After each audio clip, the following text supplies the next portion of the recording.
Throughout the year, you can collect your own seed right out of your own garden. You can take these seeds and then over the winter or next year, you can germinate them, maybe right in the garden, or you can germinate them indoors like you would your vegetables, and you can end up with thousands and thousands of plants.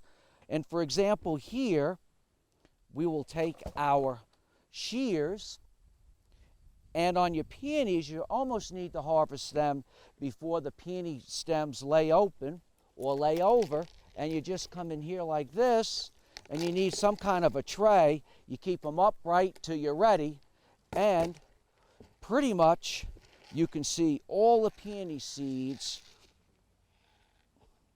right here, ready to be planted in the fall. One of my favorite plants to collect seed from is known as wild indigo. Used to be used as a dye many years ago. They come available in blue. This is known as Baptisia australis. It's the blue wild indigo. But now they have white flowered forms, yellow flowered forms, and they're easy to propagate on your own. So all you'll do is and again, you can hear the seed, that the seed is definitely ripe, and you want to collect this before these little pods begin to break open, and they're just beginning to break open. So what I like to do is just go through in the garden and by hand, gently prune, and you might want to prune a couple, basketfuls or a couple handfuls of this. Rudbeckia, black-eyed Susan can be divided in the spring, but if I want to produce lots of them, I'm going to harvest the seed, and it's easy to do. What you're going to want to do is, first of all, look at the flowers and make sure that they're harvested at the correct point in time. This here is not quite ready yet. On Rudbeckias, you want to wait till these petals wither away like what you see here. These are perfect to be harvested.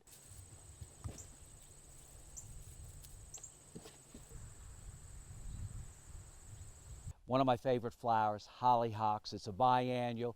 It grows the first year and then it blooms either later that year or the following year. Easy to just go ahead. This is one you do more by hand, and you take the seed pods and then you just sort of like crush the seed pods. You can then blow away the old debris, because you really don't want to store the debris. And as you get some of the seed pods with more mature seed, they pretty much come out just on their own, just like this. So you gently use your fingers to remove the seed, and then once you're done, you can take the seed and store it in Ziploc bags. A lot of seed we store in the refrigerator. It really depends on what you want to do. And then here you have your seed. And imagine if you collected all the seed, this would probably be half filled with hollyhocks. Another one that we'll do, that we've harvested, is the Baptisia. This one's a little different. Take a paper bag, then you go ahead and you're going to take your seed pods and set them in the paper bag. Not all of them at once, like this. And then you're going to take them and and when you're done, you have all your seed ready to be stored. Stick it in the fridge and seed it out in the garden in the spring. Or with many of these seeds, I could scratch them in the surface after November so the seed does not come up till spring.